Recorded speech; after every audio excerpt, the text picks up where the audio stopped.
Assalamualaikum warahmatullahi wabarakatuh. Selamat datang di Ruang Tauhid.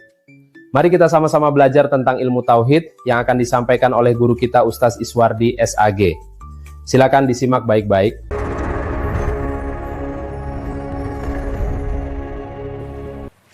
Assalamualaikum warahmatullahi wabarakatuh.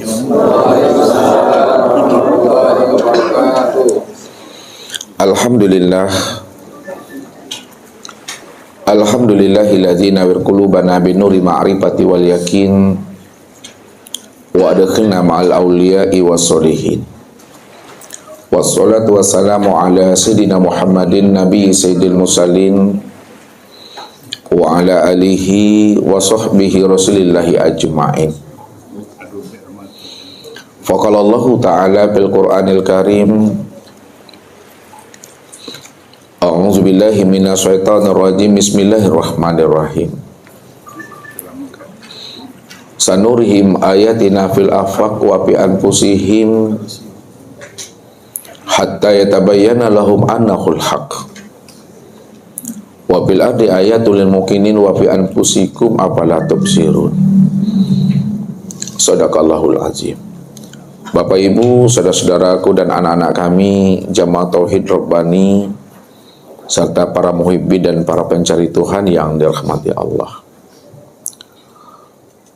Sebagai bentuk cinta dan kasih sayangnya Allah kepada hambanya,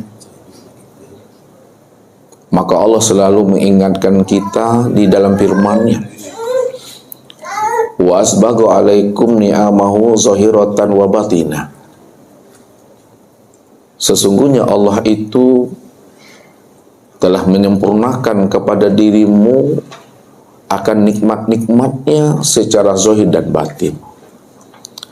Itu artinya Bapak Ibu, bila mana Allah telah menyempurnakan nikmatnya kepada hambanya, zahir dan batin, maka dengan kecerdasan rohani dan akal fikir kita, tentunya kita mampu menelaah, memahami, menilik dan ikrok ke dalam diri kita ini.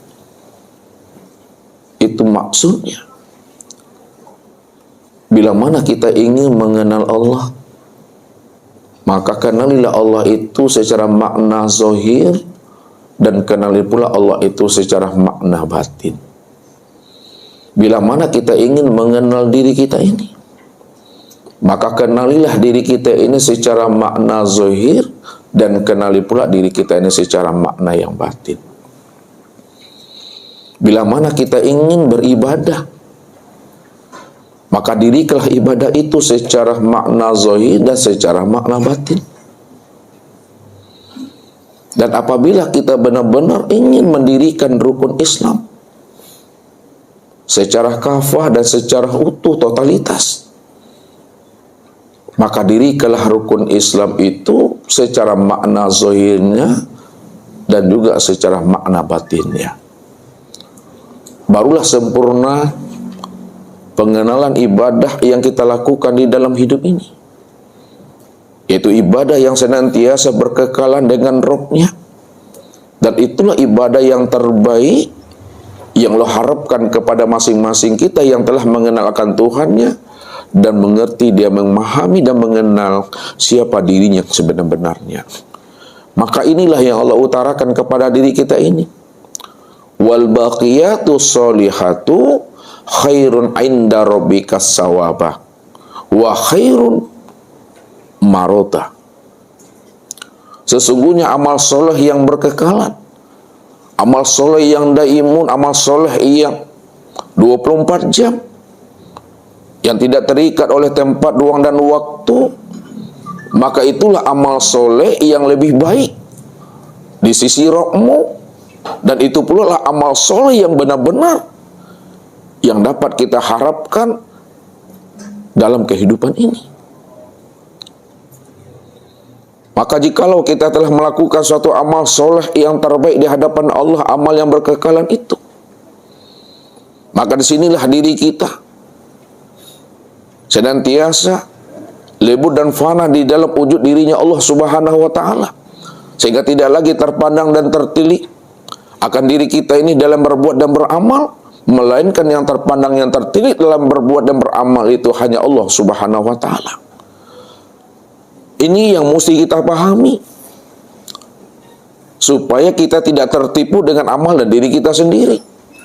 Makanya Allah katakan, wa ani'buduni hadza siratum mustaqim. Akulah yang menyembah dan memuji akan diriku sendiri, dan inilah jalan yang lurus itu. Inilah jalan yang benar, jalan yang hak. Jalan yang benar dan jalan yang hak itu tiada lain kita paham dan mengerti bahwa dirinya lah semata-mata yang beramal dan beribadah itu. Ini yang Allah katakan, kif ya Muhammad ana rabbaka usolli. Berhentilah engkau yang mengaku, hai Muhammad, yang beramal dan beribadah, yang sholat, berdiri, ruku, i'tidal dan sujud serta duduk. Ana rabbaka usolli, kata Allah. Akulah Rabbmu yang usolli itu. Akulah Rabbmu yang sholat itu. Kalau kita sudah memahami dan menyadari bahwa Allah itulah yang sholat, lalu untuk apa dia mendirikan sholat? Untuk apa dia sholat? Dia sholat, dia mendirikan sholat, tiada lain untuk melihat akan kebesaran dirinya, bahwa dirinya yang terpuji dan maha suci itu. Untuk apa dia melihat kebesaran dan kesucian akan dirinya? Bukankah dirinya telah suci dan maha besar? Itu tiada lain, dia adalah menyaksikan dan menikmati akan perbuatan akan dirinya sendiri. Untuk apa dia melihat dan menyaksikan perbuatan dirinya sendiri? Sebenarnya yang hakikatnya Bapak Ibu, amal yang dikerjakan dan amal yang diperbuat oleh dirinya sendiri, sebenar-benarnya ibadah itu untuk memulangkan hakikat dirinya kepada ketiadaan, memulangkan hakikat dirinya itu pada kekosongan. Maka ini Allah katakan itu, wa aqimis sholata li zikri. Dirikanlah sholat itu untuk mengingat aku bahwa diriku itu adalah tiada. Maka apapun amal ibadah yang kita lakukan, yang kita perbuat dalam kehidupan ini, yang sudah berwujud Muhammad, nyata rupanya yang katakan dengan insan, sebenarnya untuk memulangkan hakikat rahasia diri Allah itu yang sebenar-benarnya. Tidak ada yang lain daripada itu. Inilah puncak daripada ibadah itu. Inilah puncak daripada amalan itu. Memulangkan hakikat rahasia diri Allah itu kepada ketiadaan atau kepada kosong dalam kehambaan itu yang sebenar-benarnya. Maka ini Allah katakan kepada kita, supaya kita ini tidak mengaku-ngaku dalam beramal dan berbuat. Kalau kita mengaku-ngaku dalam beramal dan berbuat, maka Allah katakan apa? Fawailul lil musallin. Nerakawilah bagi orang-orang yang sholat. Itu maksudnya, nerakawilah bagi orang yang mengaku dirinya lah yang beramal, yang beribadah dan sholat itu. Padahal diri mereka itu adalah diri yang la haula wala quwata illa billah. Diri yang tiada wujud dan diri yang tiada bersifat sejak dahulunya, sekarang dan yang akan datang itu. Maka orang yang mau memahami dan menyadari akan rahasia ibadah dan amal ini sebenarnya, maka tidak lagi terlihat akan wujud dirinya yang beramal dan berbuat itu semata-mata hanyalah diri Allah. Semata-mata Bapak Ibu. Tidak ada diri yang lain lagi di sana, melainkan hanya diri Allah semata-mata. Maka amal yang kita lakukan itu, baru dia terasa nikmat. Ibadah yang kita perbuat itu, baru ada rasa rindu dan bermanja-manja. Ada ketenangan dan kekhusyukan pada saat kita telah memahami akan hakikat ruh daripada ibadah itu. Tiada lain adalah Allah itu semata-mata Bapak Ibu. Sehingga kita tidak lagi tertipu akan keakuan diri kita sendiri, yang membuat kita tertipu dengan amal dan ibadah kita sendiri. Inilah yang Allah katakan kepada kita. Inilah yang Allah utarakan kepada diri kita ini, supaya kita benar-benar paham dan mengerti akan maksud dan rahasia apa yang Allah sampaikan kepada diri kita ini. Wahum yahsabuna annahum yuhsinuna sun'a. Mereka menganggap dan mengira mereka telah melakukan amal yang terbaik, padahal mereka sudah tertipu dengan amal dan diri mereka sendiri, kata Allah. Maka ada hal yang mesti diingatkan Allah kepada kita, yang mesti kita pahami dan kita sadari. Siapa yang datang kepada aku membawa amalnya, kata Tuhan, amalnya itu akan aku hisap itu. Siapa yang datang kepada aku dengan membawa ilmunya, ilmunya akan aku tanya. Dan siapa yang datang kepada aku dengan makrifatnya, aku juga akan tanyakan makrifatnya itu, benarkah ia mengenal aku, atau ia berpura-pura mengenal aku. Tapi siapa yang datang kepada aku tidak dengan amalnya, siapa yang datang kepada aku bukan dengan ilmunya, siapa yang datang kepada aku bukan dengan makrifatnya, akan tetapi siapa yang datang kepada aku dengan membawa diriku, maka dirinya tidak aku hisap, dirinya tidak aku tanya, dirinya tidak aku perhitungkan. Itu adalah hak aku, kata Allah. Karena memang dia nggak pernah ada. Ketika Allah mengutarakan itu kepada kita, apakah kita tidak beramal? Apakah kita tidak berilmu dan tidak bermakrifat? Apakah tidak perlu lagi amal dan ilmu itu? Apakah tidak perlu makrifat itu bagi diri kita? Maka jangan Bapak Ibu salah memahami makna daripada hadis ini. Tetap kita beramal, tetap kita beribadah, tetap kita berilmu dan bermakrifat. Tapi jangan Bapak Ibu merasa diri Bapak Ibu itu yang beramal dan beribadah. Jangan Bapak Ibu merasa bahwa diri Bapak Ibu itu yang berilmu dan bermakrifat. Yang beribadah, yang beramal dan berilmu serta bermakrifat itu hanya dialah semata-mata. Kembali semua ilmu, kembali seluruh amal dan makrifat itu kepada dirinya semata-mata. Inna lillahi wa inna ilaihi rajiun itu. Kalaulah dikembalikan seluruh amal, seluruh ibadah, ilmu dan makrifat kepada Allah, inilah yang dikatakan orang yang sudah berkekalan dengan Tuhannya, orang yang tidak ada lagi jarak dengan Tuhannya. Amal seperti inilah sebenarnya yang dikehendaki Allah. Wal baqiyatu sholihatu khairun inda rabbika. Amal soleh yang berkekalan itu, itulah amal yang terbaik di sisi Rabbmu. Itulah amal yang dikehendaki Allah. Itulah ibadah yang diharapkan Allah. Itulah ilmu dan makrifat yang disukai oleh Allah. Bukan kitanya yang mengaku kita makrifat, bukan kitanya mengaku kita berilmu, bukan kitanya yang mengaku beramal dan beribadah, melainkan hanya Dia semata-mata. Maka zahir wujudnya itu yang disebut Muhammad, sempurna rupanya itu yang disebut namanya dengan insan.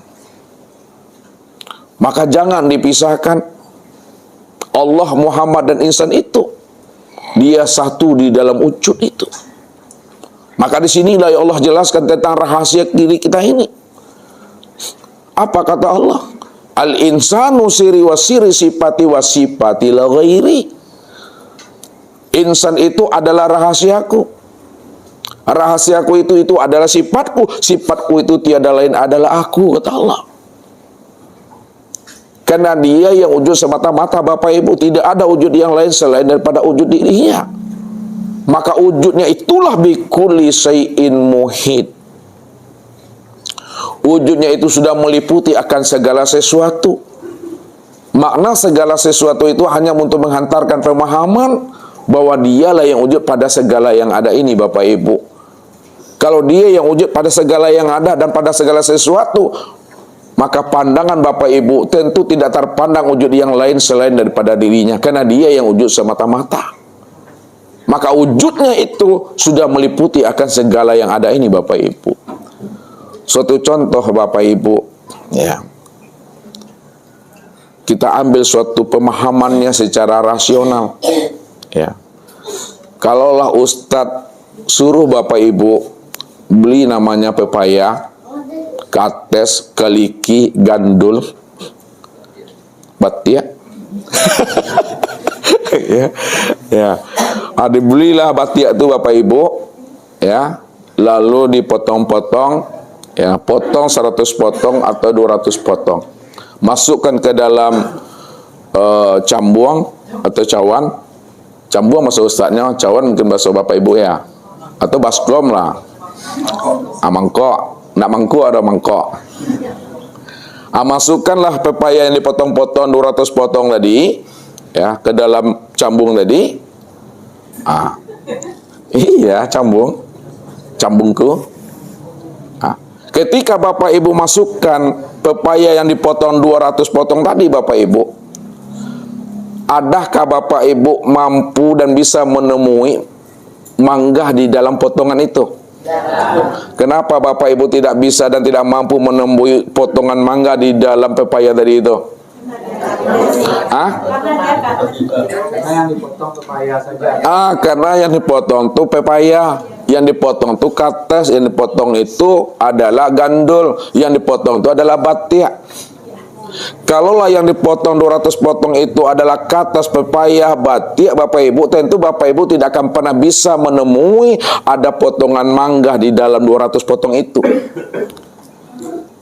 Ini untuk menghantarkan paham Bapak Ibu.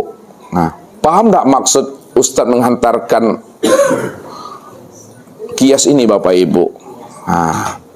Maksud yang sebenarnya Bapak Ibu dari kias ini, kalau Allah cuma yang wujud semata-mata, Allah cuma yang ada semata-mata, tidak ada wujud yang lain selain daripada dirinya, hanya Dia satu-satunya yang tunggal, tiada berbilang.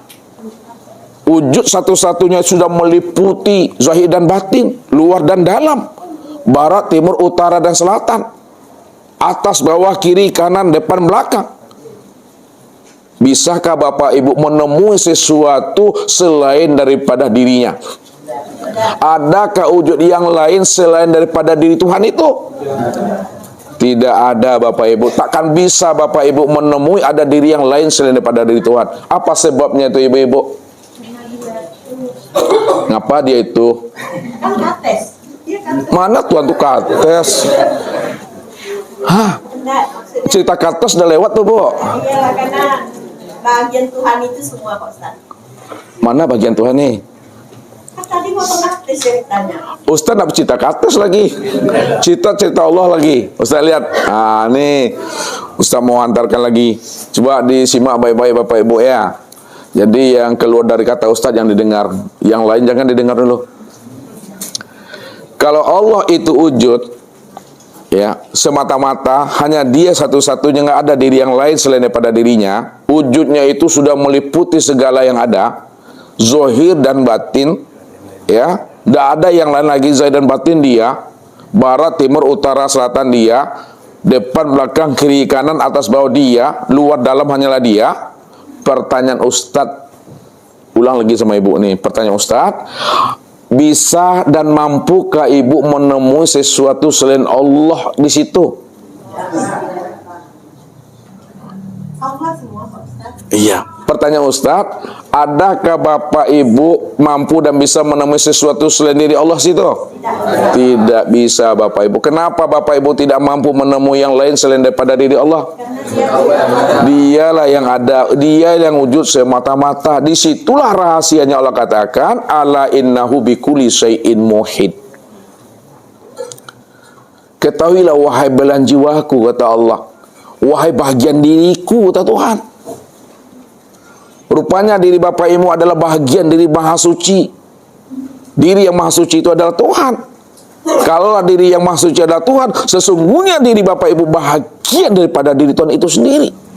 Ingat kata Allah, bahwa tidak ada yang lain, tidak ada yang wujud yang mampu kamu menemuinya melainkan hanya Aku semata-mata. Karena Aku bikulli syai'in muhit, kata Allah. Akan tetapi kesempurnaan memandang diriku yang wujud secara sempurna rupa diriku, kata Allah, inna rabbaka akhattu bin nas. Sesungguhnya kesempurnaan memandang wujud rupa diriku itu kepada dirimu masing-masing, kata Allah. Aku ini telah wujud, aku ini telah nyata, aku ini telah zahir menjadi rahasia dirimu. Aku sudah meliputi akan dirimu yang disebut namanya insan.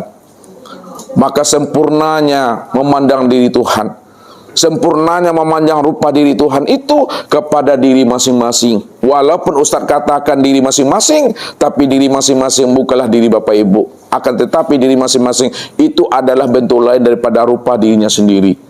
Ini yang selalu saya antarkan kepada Bapak Ibu. Dirimu bukanlah dirimu, akan tetapi dirimu adalah bentuk lain daripada rupa diriku. Akulah yang dirimu, dirimu itulah wujud nyatanya aku, kata Allah. Pahami itu. Kalau kita sudah bisa memahaminya dengan baik, maka apapun macam dan bentuk amal ibadah dan ketaatan yang kita lakukan, itulah amal ibadah yang dilakukan secara sempurna zahir dan batin. Ini yang Allah maksudkan itu. Wa asbagha alaikum ni'amahu zahiratan wal batinah. Ingatlah, kata Allah, aku telah menyempurnakan nikmat kepada dirimu zahir dan batin. Nah, kalau aku sudah menyempurnakan nikmat kepada dirimu zahir dan batin, maka lakukanlah ibadah itu secara zahir dan batin. Kalau kamu memahami rukun Islam, pahamilah rukun Islam itu secara zahir dan batin. Jadi untuk lebih jelasnya Bapak Ibu, kesempurnaan kita dalam memahami rukun Islam secara zahir dan batin sampai habisnya usia umur kita, tunggulah pesan-pesan berikut ini. Baik Bapak Ibu yang dirahmati Allah, ya. Jadi malam ini kita akan mencoba memahami ya rukun Islam itu secara makna zahir dan batin. Maksud Ustadz, pelaksanaan rukun Islam itu satu paket Bapak Ibu. Satu paket itu apa artinya Ibu? Satu paket itu apa artinya tuh? Oh, komplit ya. Komplek atau komplit? Itulah tuh maksudnya tuh. Ya, pokoknya satu paket, komplek kah, komplit kah ya? Nah, silakanlah menurut Bapak Ibu. Penting Bapak Ibu paham bahasa Ustadz. Ya, kita pahami Bapak Ibu ya. Nah, rukun Islam. Rukun Islam itu ada berapa tuh Pak Ardi? Ini betul tuh. Setuju Bapak Ibu? Alhamdulillah. Kalau tidak setuju tuh butuh sange. Kalau memang 5, Ustadz tunjuk satu-satu dulu. Siapa yang mau ditunjuk? Ya Pak Sudir. Jangan sembunyi-sembunyi. Ustadz tinggi ini ya. Rukun Islam yang pertama yang mana Pak Sudir? Syahadat. Syahadat. Alhamdulillah. Beruntung mana lah bini dapat Pak Sudir kah? Yang kedua Pak Khalid. Sholat. Alhamdulillah. Yang ketiga Anita. Puasa. Yang keempat ibuku. Haji. Malu aku. Iya atau tidak nih? Iya, Pak. Iya yang mananya, haji atau zakatnya? Zakat. Zakat atau haji? Oh, zakat. Ulang lagi, zakat atau haji? Oh, zakat. Terperangah aku. Terakhir. Oh, haji. Daripada ditunjuk Ustaz, bilang aja lah haji. Jadi pelaksanaan rukun Islam ini Bapak Ibu, ini satu paket nih. Tidak boleh dipisah ceraikan dia. Ini yang Allah maksudkan tadi. Wa asbaghu alaikum ni'amahu zahiratan wa batinah. Kata Allah, aku dah sempurnakan nikmatku kepada dirimu zahir dan batin. Nah, kalau kamu ingin kenal aku, kenalilah diriku yang zahir, kenalilah diriku yang batin. Kalau kamu ingin mengenal dirimu, kenalilah dirimu yang zahir, kenali pula dirimu yang batin. Kalau kamu beribadah, beribadahlah secara zahir dan beribadahlah secara batin. Kalau kamu ingin memahami rukun Islam secara kafah dan utuh, pahamilah rukun Islam itu secara zahir dan batin Bapak Ibu. Makanya pelaksanaannya itu satu paket. Kita lihat yang pertama. Syahadat. Syahadat itu ada berapa tuh Pak Ardi? Dua. Apa itu Bunda? Kalau memang dua. Asyhadu an la ilaha illallah. Apa yang dua tuh? Syahadat apa namanya? Rasul yang kedua syahadat Rasul yang Anda yang ke satu, yang ke satu. Anda yang kedua. Jangan dua dulu, satu dulu. Apa tuh? Pasti kalau digedap ayah tuh. Jangan batuk-batuk lagi. Menggagau aku. Syahadat yang pertama, syahadat apa namanya? Pasti lupa tuh. Asailah. syahadat tauhid. Alhamdulillah. Nanti udah boleh pulang ke Malaysia dah. Ya.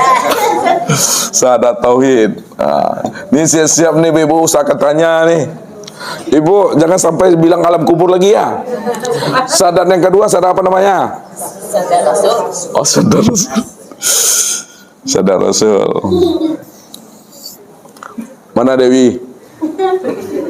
Syahadat tauhid itu apa lafaznya?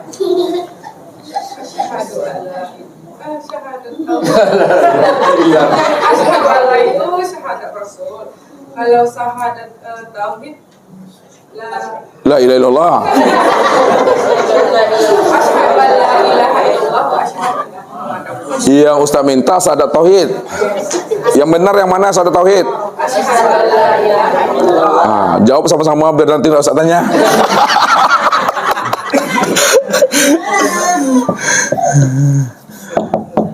Asyhadu an la ilaha illallah. Ini syahadat tauhid. Syahadat Rasul Dewi, ulang lagi. Nah.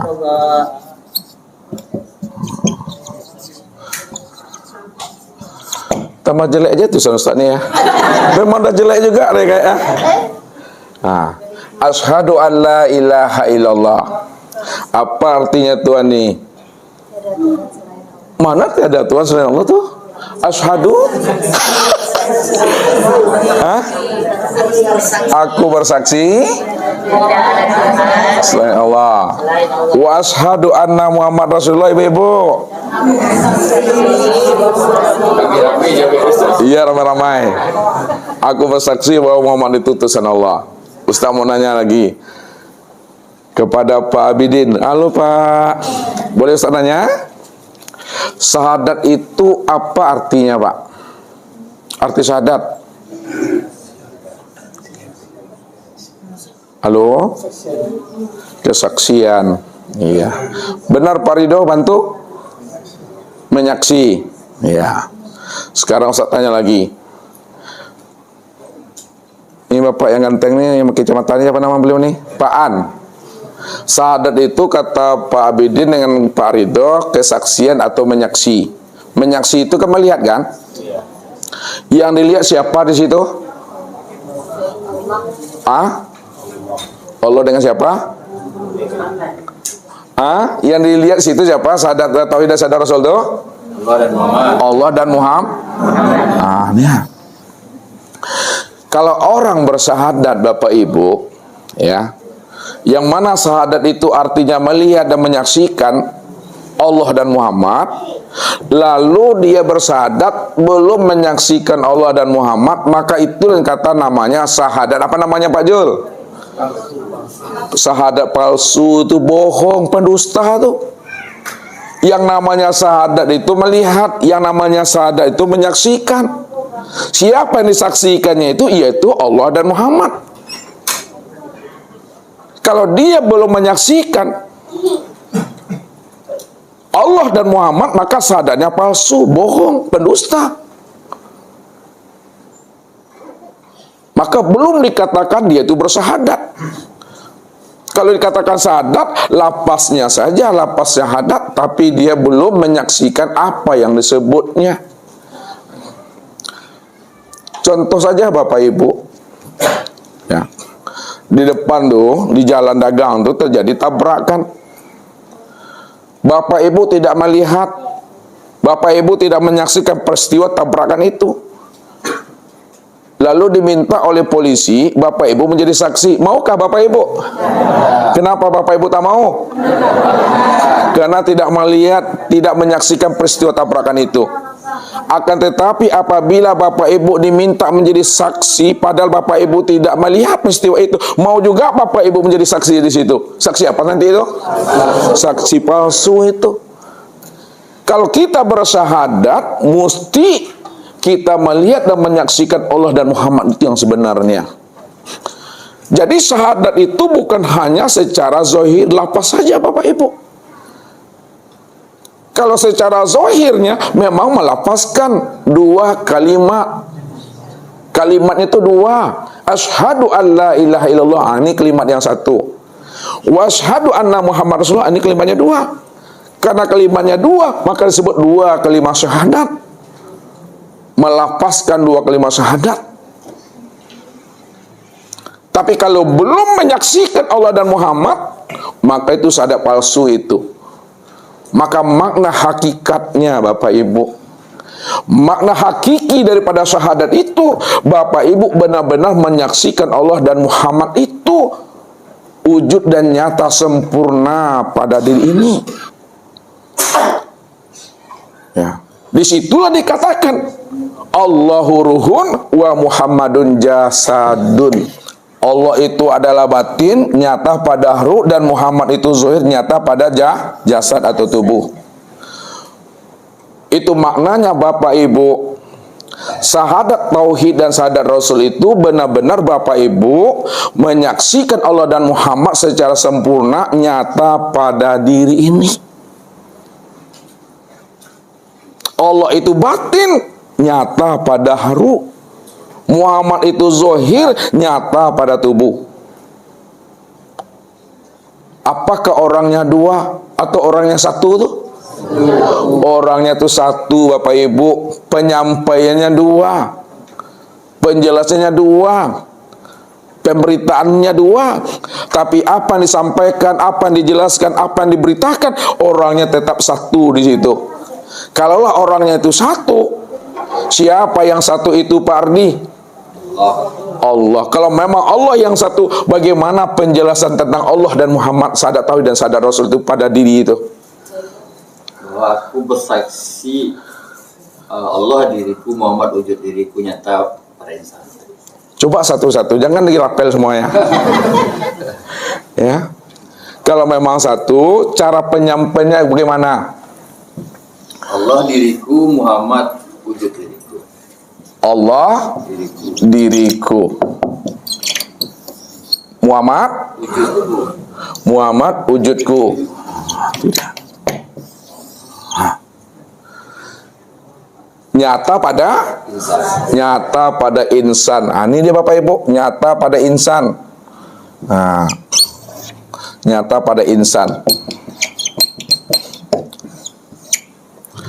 Ini maksudnya Bapak Ibu, kalaulah Muhammad dan Allah itu esa, Allah dan Muhammad itu satu dia, nyata pada diri, maka cara pemahamannya yang disampaikan oleh Pardi, bahwa Allah itu adalah diriku, Muhammad itu adalah wujudku.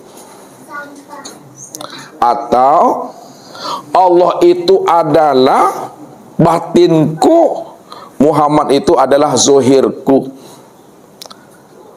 Atau Allah itu adalah ruhku, Muhammad itu adalah tubuhku. Sempurnalah memandang Allah dan Muhammad itu, zahir dan batin, tubuh dengan ruh yang disebut namanya insan. Siapa insan ini? Apa kata Allah? Al insanu nafsi wa ana nafsahu.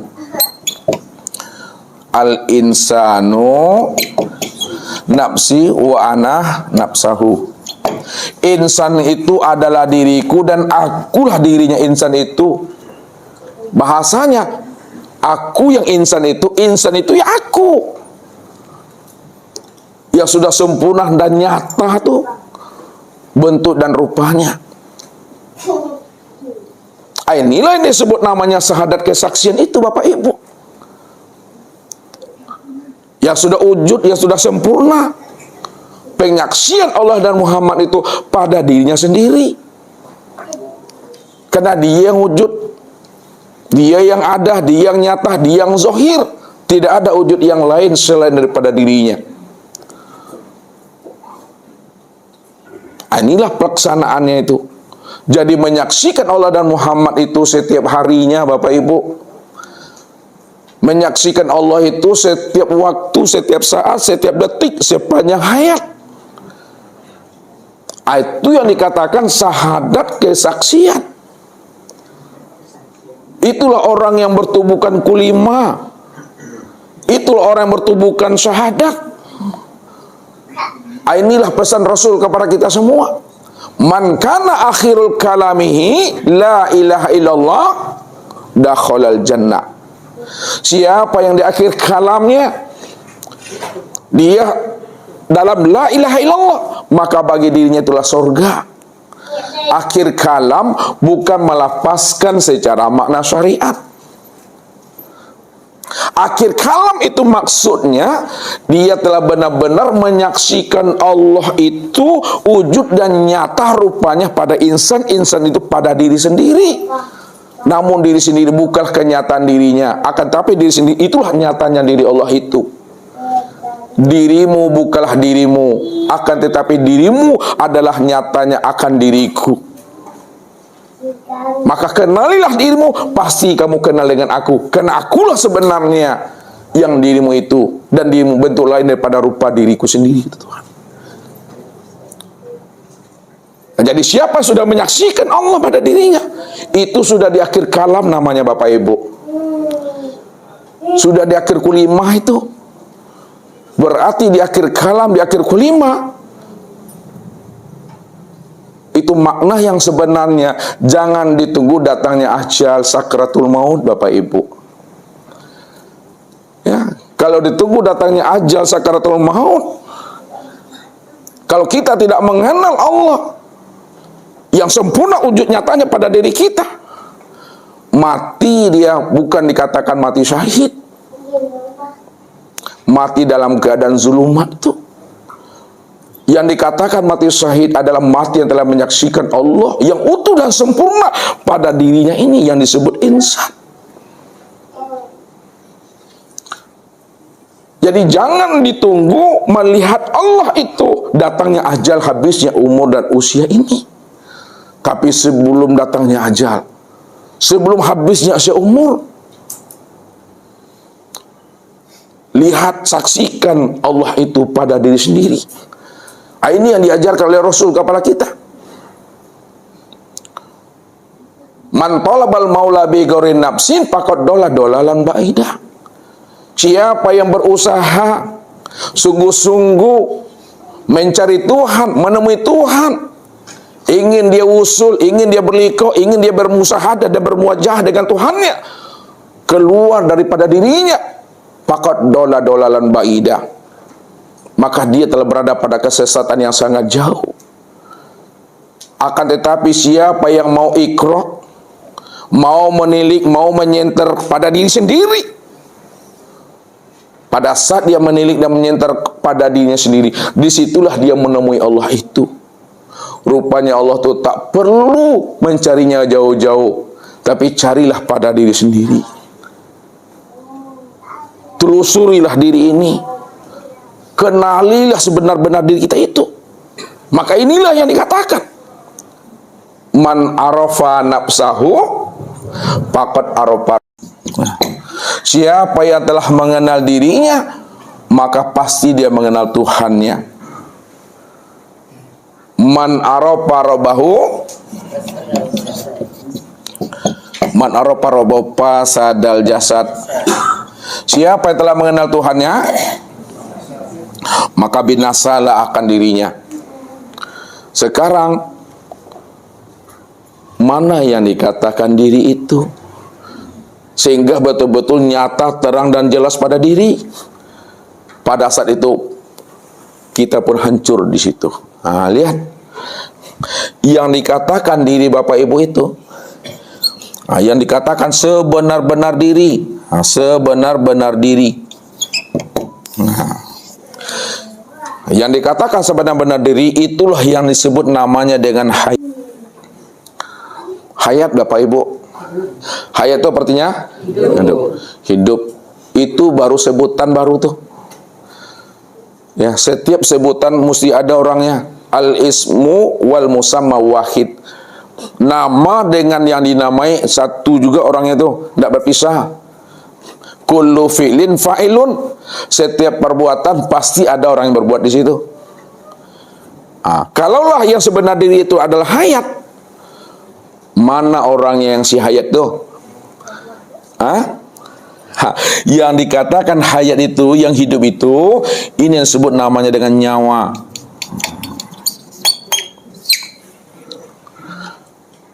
Nyawa nyatanya wujud Allah tuh, meliputi sekalian tubuh, memenuhi sekalian roga tuh. Itu yang nyawa tuh. Akan tetapi itu baru sebutan saja baru Bapak Ibu. Itu baru sebutan baru tuh. Mana yang dikatakan nyawa itu orangnya? Yang dikatakan nyawa itu Bapak Ibu orangnya itu, itulah yang dikatakan namanya dengan napas. Yang keluar masuk, yang turun naik melalui hidungnya, itu yang napas tuh. Kadangkala Bapak Ibu sulit mencari napas, ya, sulit mencari namanya nyawa, sulit mencari namanya syahayat. Padahal kita setiap saat, setiap waktu dan detik kita ini bernapas, sama seperti ikan mencari air itu. Tuh. Jadi yang sebenarnya nyawa itu adalah napas, napas itu orangnya. Dan napas itu juga sebutan baru tuh Bapak Ibu. Ya. Mana yang dikatakan napas itu? Mana yang dikatakan napas? Yang dikatakan napas itu ada. Yang disebut napas itu ruh. Rahasia wujud hu. Rahasia wujud aku. Napas yang sebenarnya napas itu adalah ruh. Lalu ruh itu, mana yang dikatakan ruh itu orangnya? Yang dikatakan ruh itu, itulah yang disebut namanya Muhammad.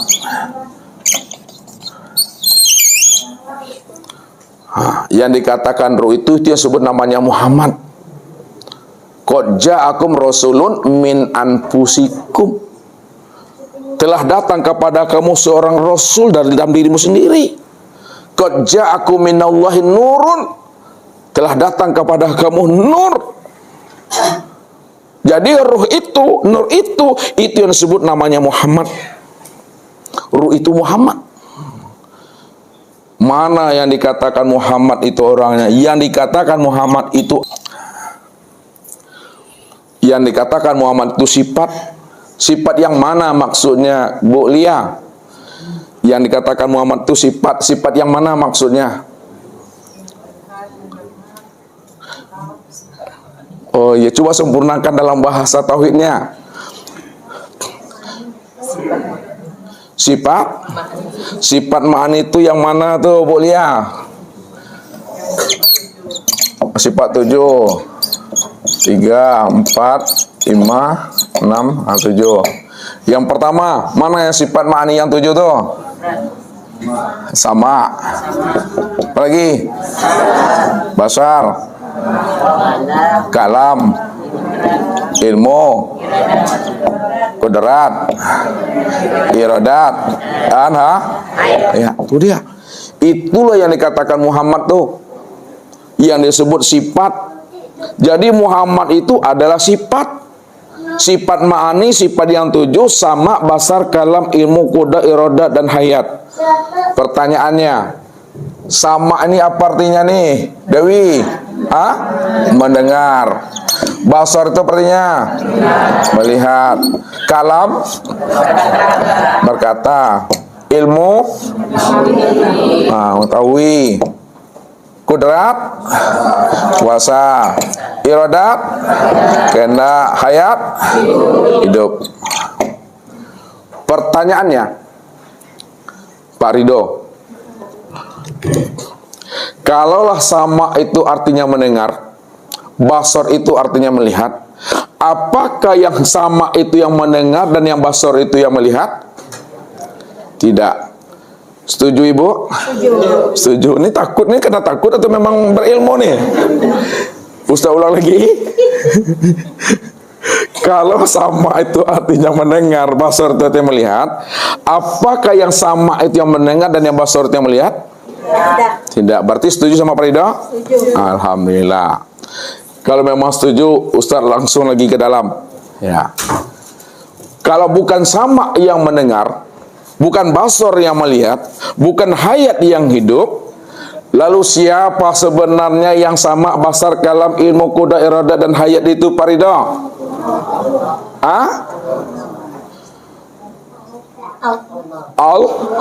Allah tuh nama siapa tuh? Nama Tuhan. Tuhan tuh siapa bagi Allah tuh? Pangkatnya. Coba-coba nih ada dua pendapat ulama nih. Ulama Tauhid Rabbani. Ustaz tulis di sini dulu Allah ya. Allah tuh siapa tuh ibu-ibu? Allah tuh nama Tuhan. Berarti Tuhan tuh apanya Allah? Statusnya, pangkatnya. Jadi yang Allah tuh yang mana sebenarnya? Nama dari apanya tuh? Kalau Tuhan itu kan pangkatnya, derajatnya, status Allah tuh sebagai Tuhan. Berarti nama Allah tuh nama siapa tuh? Nama dirinya. Dirinya itu bahasa Arabnya apa Farida? Tuh zatnya. Alhamdulillah. Terima kasih Farida sama Bunda kita nih ya.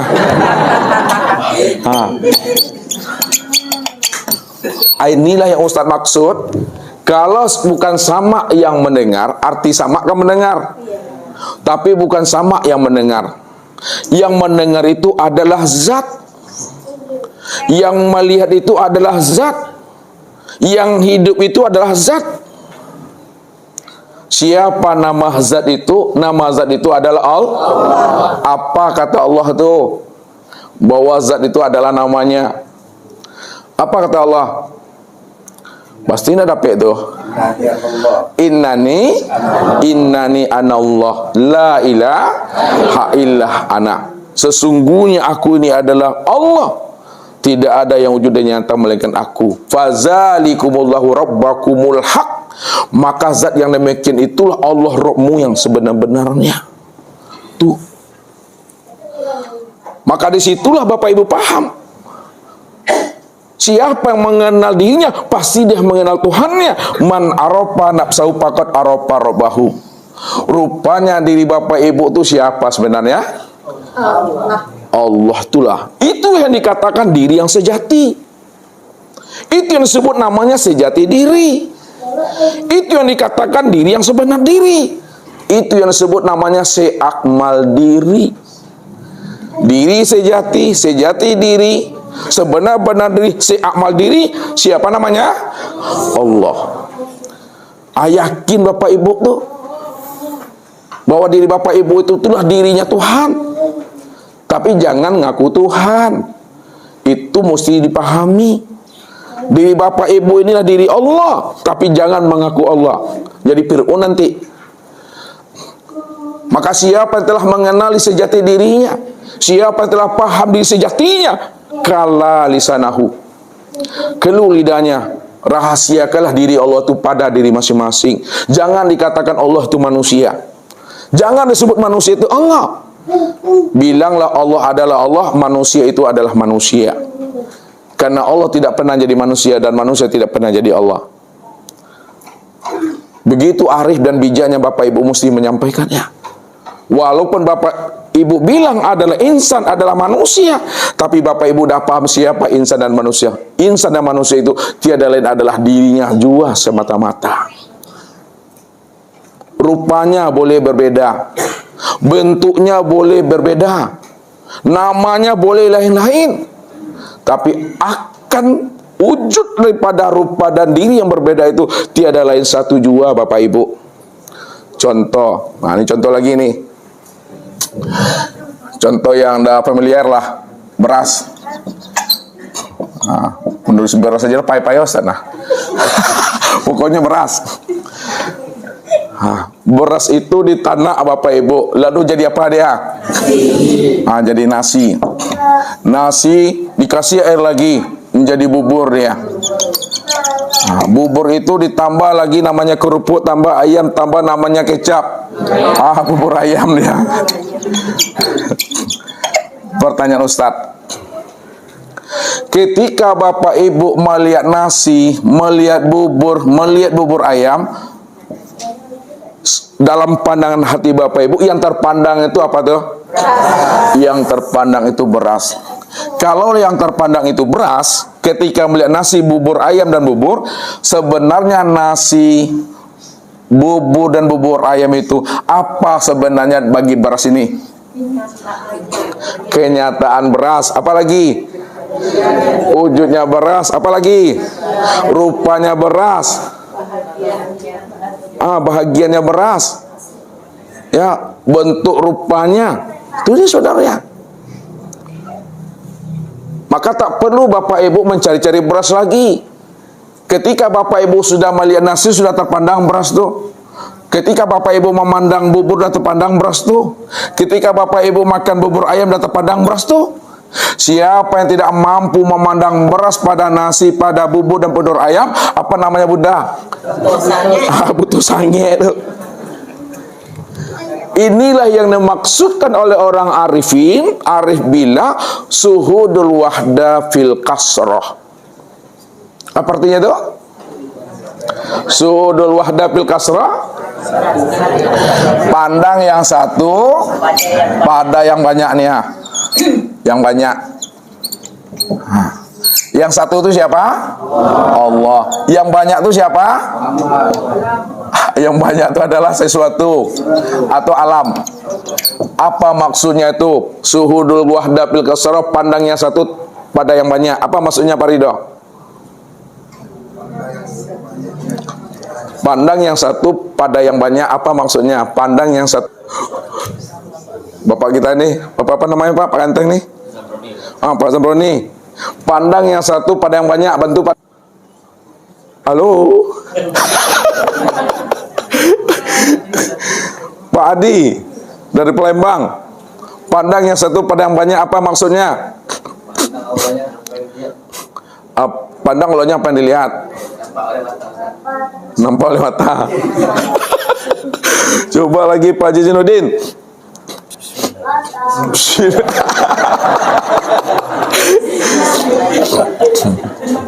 Apa maksudnya pandang yang satu pada yang banyak? Hampir mirip tapi tidak sama. Maksudnya ini Ustaz, pandang Allah pada sesuatu yang kita pandang, pandang Allah pada sesuatu. Itu terjemahnya. Pandang Allah pada yang banyak, apa maksudnya? Pada sesuatu yang alam ini, apa yang kita pandang ada apa Allah. Ya begitu Pak John. Asal mula kejadian. Asal mula kejadian. Begitu Pak Darmawis. Iya Ustaz. Iya yang mana nih Pak Jojo itu beliau. Ibu-ibu sepakat dengan Pak John dengan Pak Haji Zinuddin? Ini kena takut sepakatnya nih. Ibu Anita sepakat dengan Pak John dengan Bapak Haji? Tidak sepakat? Kalau nggak sepakat, sampaikan. Kalau sepakat, dia bilang sepakat. Saat memandang alam dan segala bentuk wujud yang berupa, mana Allah? Ya memang itu maksudnya. Pandang Allah pada yang banyak. Maksudnya yang saya maksudkan. Tentu Ibu. Suhudul wahdah fil kasrah, pandang yang satu pada yang banyak. Itu maksudnya. Ini kembali ke Ustaz lagi tuh. Ustaz yang bertanya, Ustaz yang menjawab. Begitulah hebatnya Bapak Ibu itu sebenarnya. Bukan Ustaznya, Bapak Ibu. Ya kan? Pandang yang satu pada yang banyak, itu maksudnya Allah lah yang wujud pada segala yang ada ini. Allah yang wujud, Allah yang ada pada segala yang ada ini. Itu pahamnya. Yang kedua, suhudul kasroh fil wahda. Apa artinya dulu Pak Jul? Artinya aja dulu. Pada yang banyak terlihat satu, pada Allah, pada sesuatu terlihat Allah. Artinya suhudul kasroh fil wahda. Pada yang sah. Apa maksudnya tuh pandang yang banyak pada yang satu? Pak Haji Sparjo bantu. Yang banyak itu semuanya wujud Allah. Yang banyak itu Semuanya wujud Allah. itu dia jawabannya.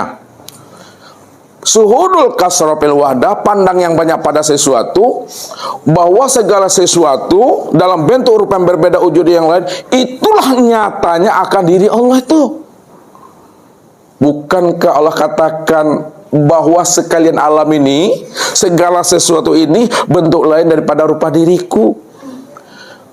Maka Nabi katakan, jangan kita tertipu memandang tahwilnya Allah. Allah itu bertahwil, Allah itu berganti bentuk dan rupa. Akan tetapi, walaupun Allah itu berganti bentuk dan rupa, dirinya juga satu cuma Bapak Ibu. Inilah yang Ustadz katakan, dirinya satu, rupanya banyak. Dirinya satu, wajahnya banyak. Dirinya satu, bentuknya banyak. Bahwa segala sesuatu inilah wajahnya. Segala sesuatu itulah rupanya. Segala sesuatu itulah bentuknya. Itulah rahasianya itu. Nah, kalaulah sudah terpandang Allah pada sesuatu, dan sesuatu itu itulah wujud nyatanya Allah, maka yang ketiga pahamnya suhudul wahda fil wahda. Pak Son, apa artinya? Suhul apa nih? Suhudul wahda fil wahda, pandang Allah, tampaklah Allah. Pandang Allah tanpa Allah. Apa maksudnya pandang Allah tanpa Allah tuh? Bahwa segala yang tampak ini itulah wujud daripada Allah, Pak Ustaz. Itu tadi suhudul kasrah fil wahdah tuh. Pak Zuhar bantu. Pandang Allah tanpa Allah, apa maksudnya?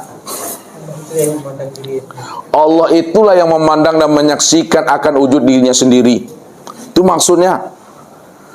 Ya, sekarang kalau memang Allah yang memandang dan menyaksikan akan dirinya sendiri, maka muncullah pemahaman makna syahadat yang ketiga.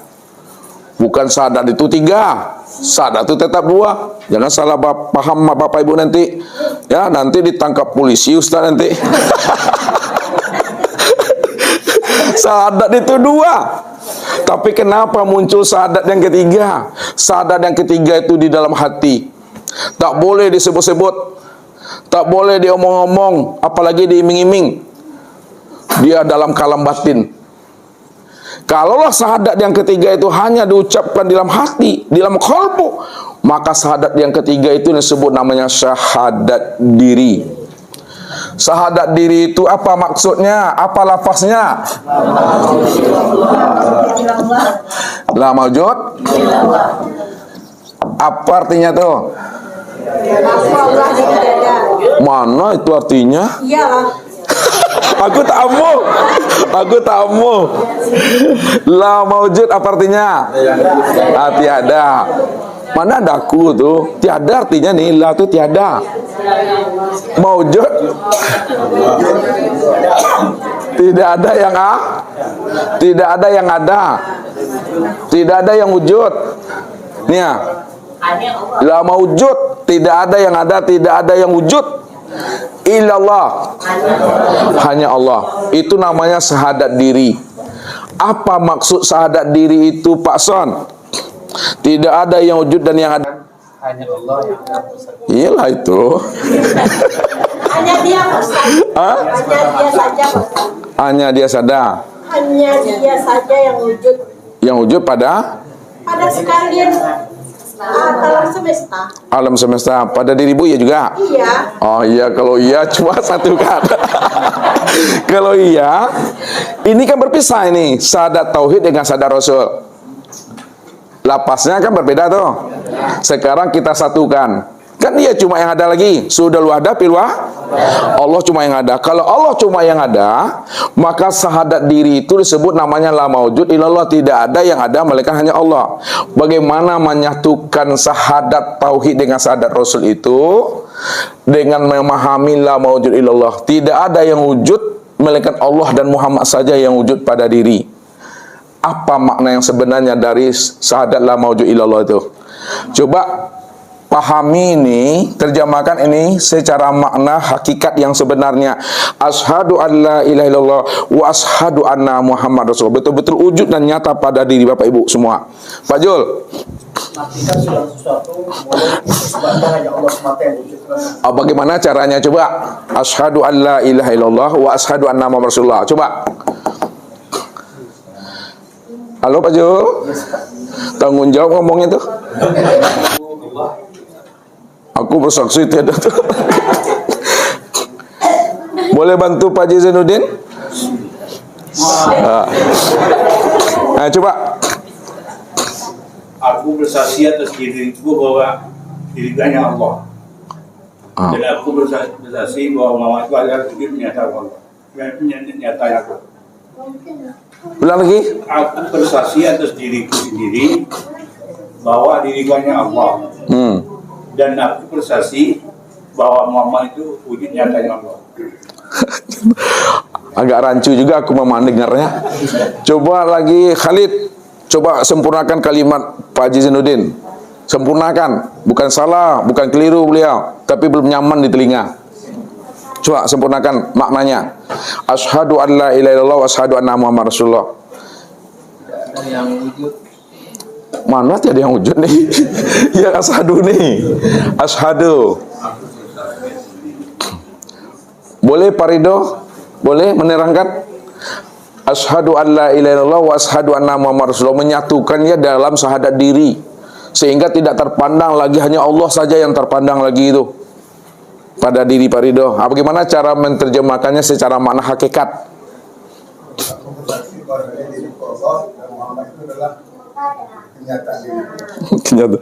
Jadi wasadunya bagaimana? Ini kok ditinggalkan? Satu-satu coba memahaminya, satu-satu kalimat biar mudah nanti Bapak Ibu ini memahami. Asyhadu an la ilaha illallah. Bagaimana makna yang sebenarnya? Aku itu siapa tuh? Allah, jelas. Aku bersaksi bahwa diriku Allah. Aku bersaksi bahwasanya Muhammad itu adalah wujud diriku. Wujud diriku. Ada yang berani tampil beda selain Pak Ridho? Ustaz. Boleh? Aku bersaksi atas diriku sendiri. Tiada yang wujud, tiada yang nyata, melainkan yang wujud yang nyata itu Allah semata-mata. Allah semata-mata. Ya. Dia berupa ruh. Berupa ruh. Wa asyhadu anna Muhammad Rasulullah. Aku bersaksi atas diriku sendiri bahwa Muhammad itu wujud diriku. Wujud? Wujud diriku. Boleh Pak Adi, boleh menyempurnakannya bahasanya, kalau terlalu panjang pendek kan? Siapa yang bersaksi itu? Allah dan Muhammad. Allah dan Muhammad. Dua juga lagi itu. Diri mana nih? Diri Pak Suadi atau diri Allah atau diri Muhammad? Diri. Sadar diri. Tambah bingung aku. Coba Pak Abdul Muthalib, makna hakikatnya asyhadu an la ilaha illallah wa asyhadu anna Muhammad Rasulullah. Bahwa Muhammad itu adalah wujud diri. Itu dia, alhamdulillah. Karena kita sudah sampai kepada puncak wahdatul wujud, puncak daripada muwahhid, yaitu syahadat diri la maujud illallah. Kalau kita sudah sampai kepada puncak la maujud illallah, suhudul wahda fil wahda, hanya Allah cuma satu-satunya yang ada, maka ketika itu siapa yang bersaksi Bapak Ibu? Yang bersaksi itu hanya Allah. Asyhadu, aku bersaksi atas diriku, ya, bahwa tidak ada yang wujud melainkan Allah, diriku. Lalu apa kata Allah yang kedua? Wa asyhadu Muhammad Rasulullah. Aku juga bersaksi atas diriku bahwa Muhammad itu adalah wujud diriku. Disitulah Allah dengan Muhammad itu dua yang tiada berpisah. Dia esa dalam satu wujud. Apa maksudnya Muhammad dan Allah itu esa dalam satu wujud?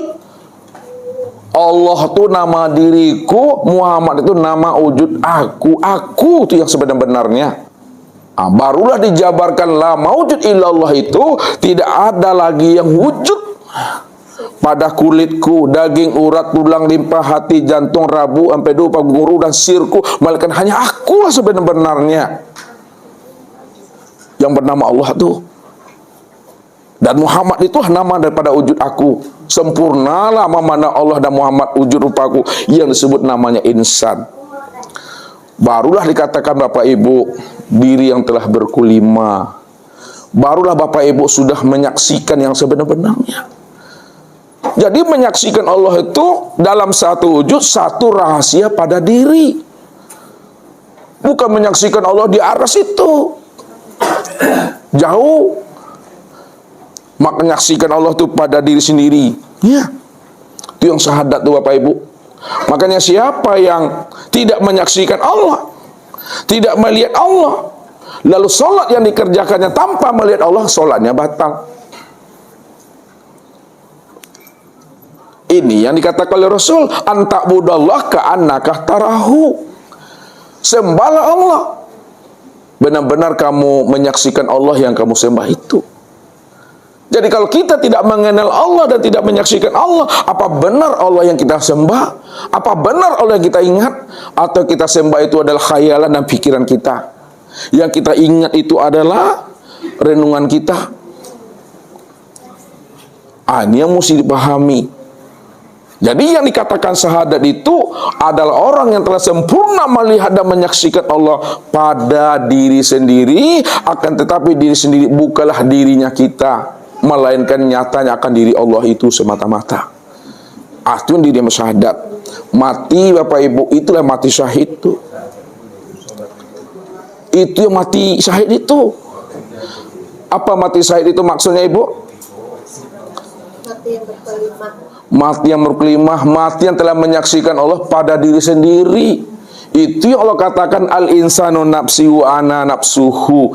Insan itu aku yang sebenarnya insan itu. Aku yang dirimu itu aku. Itu maksudnya. Itu yang syahadat tuh Bapak Ibu. Ini yang Allah minta kepada kita. Wa'bud rabbaka hatta ya'tiyakal yakin. Sembahlah Rabbmu itu benar-benar kamu dah yakin. Yakin itu adalah antuk minum biru'yatillah, di mana kita sudah menyaksikan Allah itu pada diri sendiri Bapak Ibu. Jadi tak payah mencari Allah tuh. Yang payah tuh mencari apa? Gak payah mencari Allah. Yang payah tuh mencari apa? Yang payah tuh mencari diri. Makanya siapa yang sudah dapat dirinya, siapa sudah menemukan dirinya, maka berjumpalah dia dengan Allah, bahwa Allah itu dirinya sendiri. Dirinya sendiri itu nyatanya diri Allah itu. Itu diri yang sudah berkelima, diri yang di dalam syahadat itu sebenarnya. Mati dia, itu disebut mati syahid. Ini yang pertama Pak Ibu. Yang kedua, sholat. Sholat secara zahir, sholat secara batin. Sholat secara zahir itu maksudnya gimana tuh Ibu? Sholat secara zahir itu maksudnya apa tuh? Sholat yang terlihat pada tubuh, yang terikat oleh waktu. Makanya Allah katakan apa? Fa idza qadaytumus sholata fazkurullaha qiyaman wa qu'udan wa ala junubihim fa idza ma'nantum fa aqimus sholata innas sholata kanan alal mu'minina kitabam mauquta. Apabila kamu telah selesai melaksanakan sholatmu yang fardu, yang wajib, fazkurullaha, maka berzikirlah kamu kepada Allah, qiyaman wa qu'udan wa ala junubihim, berdiri, duduk dan berbaring. Fa idzat ma'nantum faqimus sholata, apabila hatimu telah nyaman, hatimu dah tenang, maka masuk waktu sholat, dirikanlah sholat itu kembali. Inna sholata kanan ala mu'minina kitabam mauquta. Sesungguhnya sholat yang zahir itu waktunya telah ditentukan Allah. Itu sholat tuh zahir. Lalu mana yang katakan sholat secara batin? Mana yang disebut namanya sholat daimun? Mana yang katakan sholat yang berkekalan? Sholat yang daimun, sholat yang berkekalan itu yang disebut namanya ingat. Ya, sholat daimun itu adalah sholat yang ingat. Maka pahamilah mana yang dikatakan perbuatan sholat, mana yang dikatakan sholat. Yang dikatakan sholat itu ingat. Apa maksudnya yang dikatakan sholat itu ingat? Ingat, sadari dirimu bahwa akulah yang dirimu itu. Ingat, aku yang dirimu. Ingat aku yang berdiri, ingat aku yang ruku, ingat aku yang tidal, ingat aku yang sujud, ingat aku yang duduk. Itu yang daimun itu. Maka sholat daimun tidak terikat oleh waktu, tidak dibatasi oleh tempat, oleh ruang. Dia daimun. Apapun aktivitas Bapak Ibu, apapun pekerjaan Bapak Ibu, apapun profesi Bapak Ibu, tetap ingat kepada Allah. Qiyaman wa qu'udan wa ala junubihim. Berdiri, duduk dan berbaring, ingatlah kan Allah itu. Itu yang daimun tuh. Ingat Allah itu.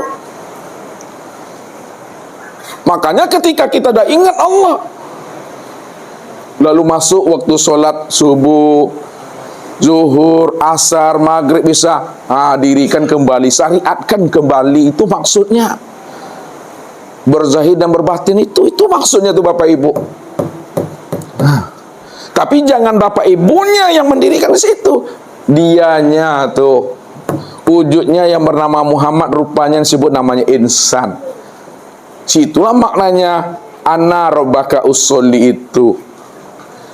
Akulah Rabb yang usolli, yang sebenar-benarnya. Akulah yang mengingat itu akan diriku sendiri. Innani anallah itu. Zahir batin Bapak Ibu. Jadi sholat daimun itu apa maksudnya Ibu? Sholat yang berkepanjangan, tidak terikat oleh tempat, ruang dan waktu. Sepanjang hidup, sepanjang hayat, tidak dibatasi. Itu yang sholat daimun tuh. Itu yang Allah katakan tadi. Wal baqiyatus sholihatu khairun inda rabbika. Amal sholat yang berkekalan, sholat yang daimun yang berkekalan, itulah sholat yang terbaik. Bukan kita meninggalkan sholat secara syariatnya. Syariat dikerjakan, hakikat juga diperbuat. Itu maksudnya itu Bapak Ibu. Yang ketiga, puasa. Puasa secara zahir apa itu Bapak? Puasa secara zahir menahan makanan minum, mulai dari sampai terbenam matahari. Itu dia.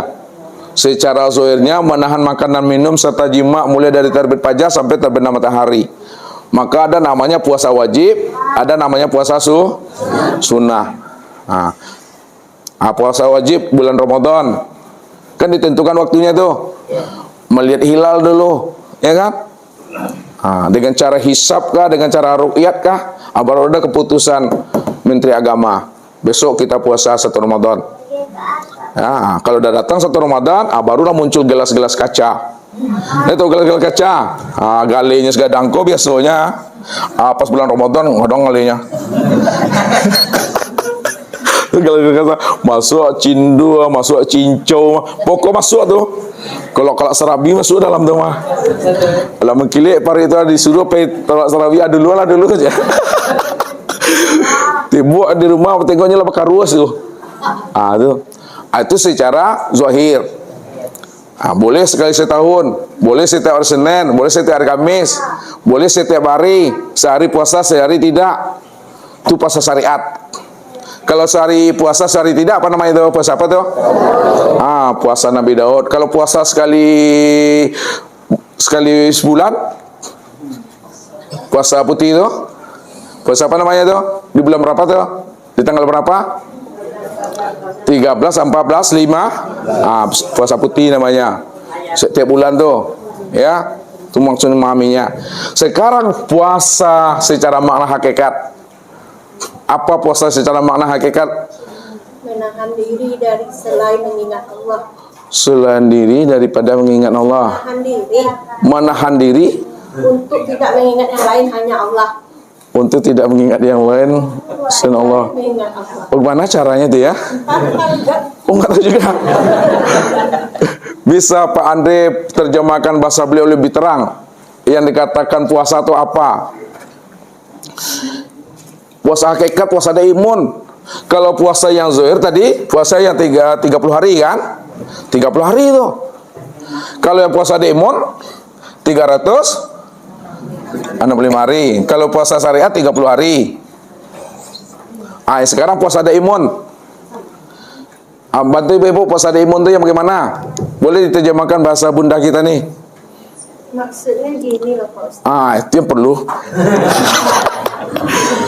Menahan diri Pak Ustaz. Menahan diri. Untuk tidak mengingat yang lain selain Allah. Ya gimana caranya tuh? Umpamanya kita sholat, jangan katakan diri kita yang sholat, Allah itu yang berdiri sholat. Atau yang lain semua lagi itu Pak Ustaz, pandai aku menjalankan. Boleh yang lain, Pak Abdul Muthalib, boleh bahasanya diganti dengan yang lain yang lebih mudah, lebih simpel. Bangsa beliau Ustaz paham tuh? Puasa sepanjang waktu. Coba Pak Muthalib, puasa daimun di bahasa. Tidak mengingat yang lain kecuali Allah. Ya sama dengan beliau tuh. Apa maksudnya tuh, Pak Sudir?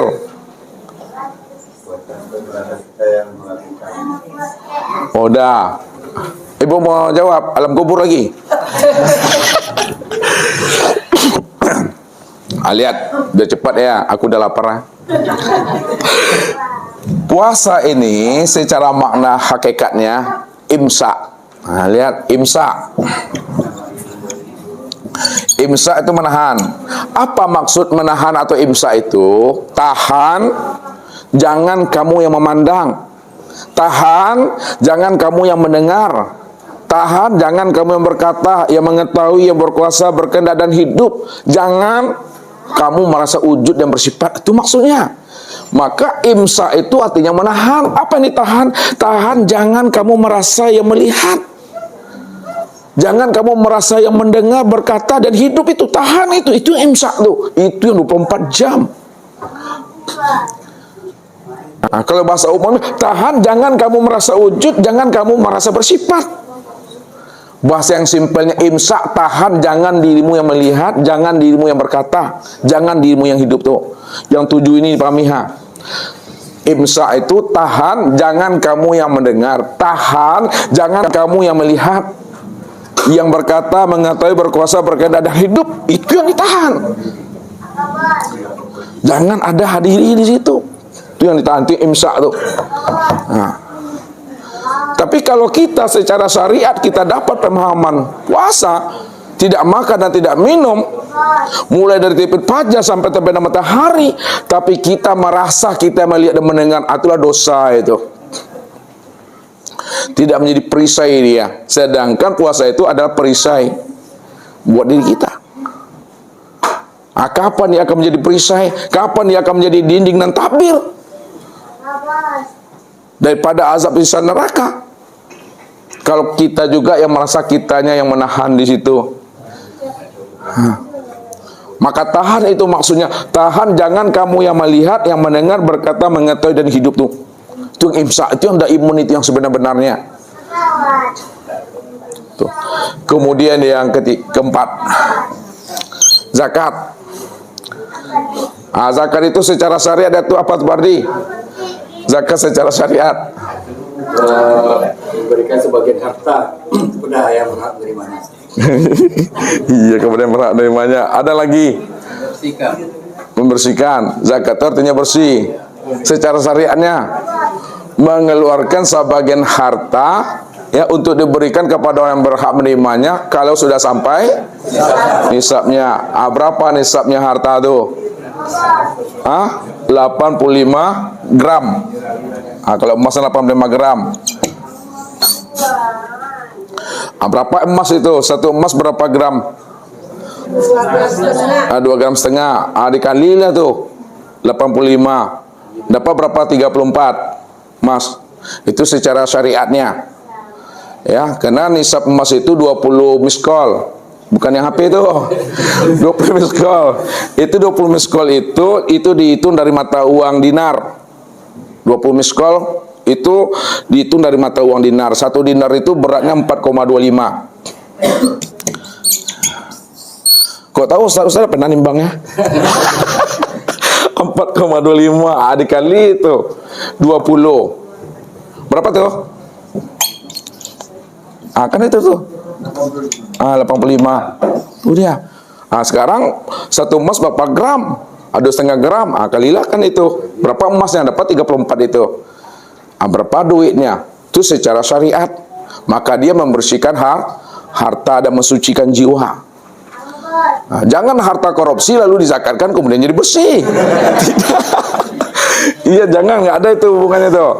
Nanti jangan terjadi harta curian, harta korupsi kan. Lalu supaya bersih harta kita dikeluarkan zakatnya. Apa bersih dia Bapak Ibu?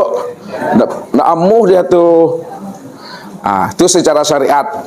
Lalu mana makna zakat yang sebenarnya secara hakikat?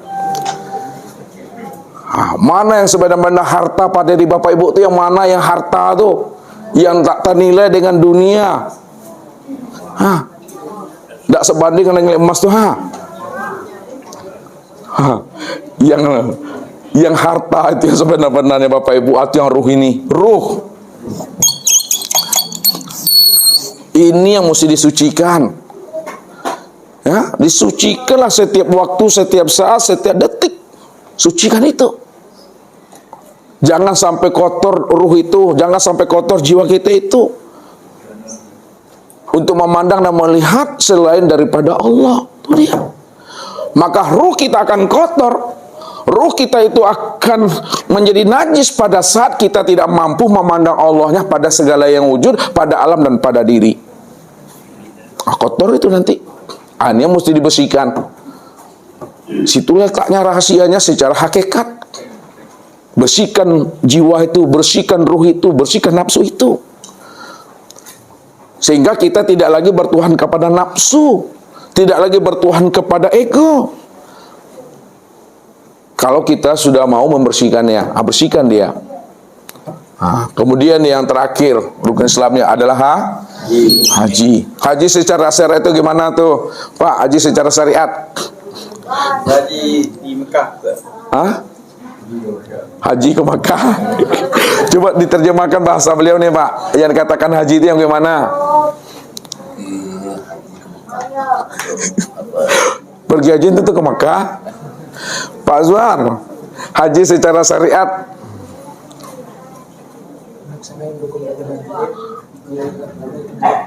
Melaksanakan rukun haji. Di sini boleh? Pada bulan-bulan tertentu. Pak Son, haji secara syariat. Pak Haji.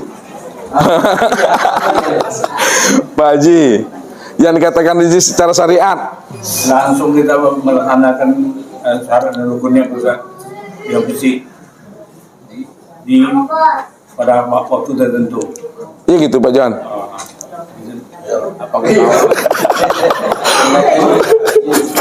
Betul yang sampaikan Pak Haji itu tuh, Bu. Naikkan haji jika mampu. Itu syaratnya. Lihat. Ya, aku udah lapar. Haji itu berziarah ke Baitullah, melaksanakan namanya ihram, wukuf, tawaf, sa'i, bersyukur, tertib. Itu yang haji itu. Ya, berkunjung, berziarah ke Baitullah, melaksanakan ikram, wukuf, tawaf, sa'i, bersyukur, tertib. Jadi pelaksanaannya itu cuma 4 hari cuma tuh. Ya. Nih. Itu secara syariat sekali setahun itu. Lalu mana makna secara hakikatnya yang dikatakan haji? Orang haji itu dikatakan tamu Allah tuh.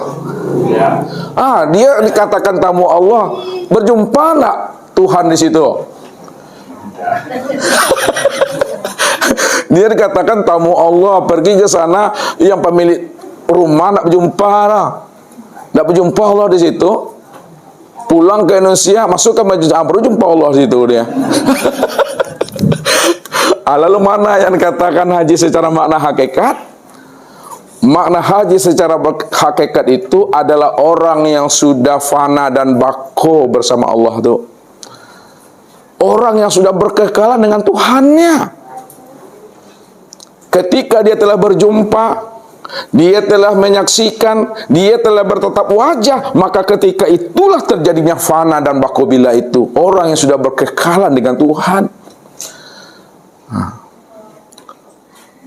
Itu rahasianya. Orang berkekalan tuh haji, ya, orang yang sudah berkekalan. Makanya orang yang sudah berkekalan dengan Allah, ketika dia sudah pulang dari Baitullah, maka barulah diberi gelar KH, Kiai haji, orang yang sudah berkekalan dengan Tuhannya itu bukan gelar-gelar diberi-beri, pergi ke Jawa, pulang dari Jawa berdapat KH dia. Bukan itu maksudnya. Kiai haji itu orang yang sudah berkekalan ruhaniyah jiwanya dengan Tuhan. Udah fana dirinya. Makanya dikatakan man arafa rabbahu fasadal jasad. Siapa yang sudah mengenal Tuhannya, sudah berjumpa Tuhannya, sudah menyaksikan Tuhannya, sudah bertatap wajah dengan Tuhannya, ketika itu dirinya itu fana. Itu yang saya tahu, Kiai haji lebur dia 24 jam tuh Bapak Ibu. Makanya pelaksanaan rukun Islam ini setiap harinya satu paket. Setiap harinya satu paket. Nah, syahadat setiap hari, sholat setiap hari, puasa setiap hari, zakat setiap hari, haji setiap hari. Itu setiap hari. Nah, mana yang bisa dikerjakan setiap hari? Itu yang hakikat, itu yang sebenar-benarnya. Sholat ini setiap hari ini zahir batin ya. Ya, puasa setiap hari zahir batin, zakat, haji, itu yang satu paket tuh. Tak boleh dipisah ceraikan Bapak Ibu syahadat itu. Maka kuncinya adalah pada syahadat ini sebenarnya Bapak Ibu. Nah, itulah dia tuh. Kuncinya pada syahadat. Nah, kalau dia sudah memahami makna syahadat, tauhid, syahadat Rasul dan syahadat diri, maka di situ udah berkekalan lah semuanya itu dah. Nyata pada diri sendiri. Puasa memang dialah yang melihat, dia mendengar. Zakat dia memanglah suci di situ. Karena diri yang suci itu adalah diri Allah tuh. Yang berkekalannya dialah cuma. Sehingga kata-kata berkekalan fana pun tidak disebut lagi Bapak Ibu. Ini yang pelaksanaannya. Sehingga ibadah yang kita lakukan baru sempurna dari zahir dan batin. Ini yang kita pahami. Ya, jangan dipisah ceraikan semuanya. Dia satu paket dalam pelaksanaannya Bapak Ibu. Setiap hari itu. Ya, syahadat, sholat, puasa, zakat dan haji. Mungkin itu saja Bapak Ibu, aku udah panik pula. Ya, udah letih aku. Tambah lapar lagi. Ya, mudah-mudahan Bapak Ibu semua diberikan Allah anugerah pemahaman bagaimana kita mengamalkan ayat itu secara utuh dan sempurna. Wa asbago alaikum ni'amahu zahiratan wa batina. Allah dalam menyempurnakan nikmatnya, karunia-Nya kepada kita zahir dan batin. Jadi laksanakanlah rukun Islam itu secara zahir dan batin. Itu yang Allah maksud wal baqiyatu sholihatu khairun inda rabbikas sawaba amala. Bahwa amal soleh yang berkekalan itulah yang terbaik di sisi Allah. Itu yang Allah minta dan Allah harapkan kepada diri kita. Mudah-mudahan kita semua mampu dan bisa mengamalkan ibadah itu dengan baik, dengan kafah, zahir dan batin. Itu saja. Billahi taufiq wal hidayah. Wassalamualaikum warahmatullahi wabarakatuh. Terima kasih telah menyimak hingga akhir pembahasan ini. Semoga apa yang disampaikan dapat menjadi ilmu yang bermanfaat dan menambah keimanan kita. Jangan lupa doakan yang terbaik untuk guru kita Ustadz Iswardi. Amin. Wassalamualaikum warahmatullahi wabarakatuh.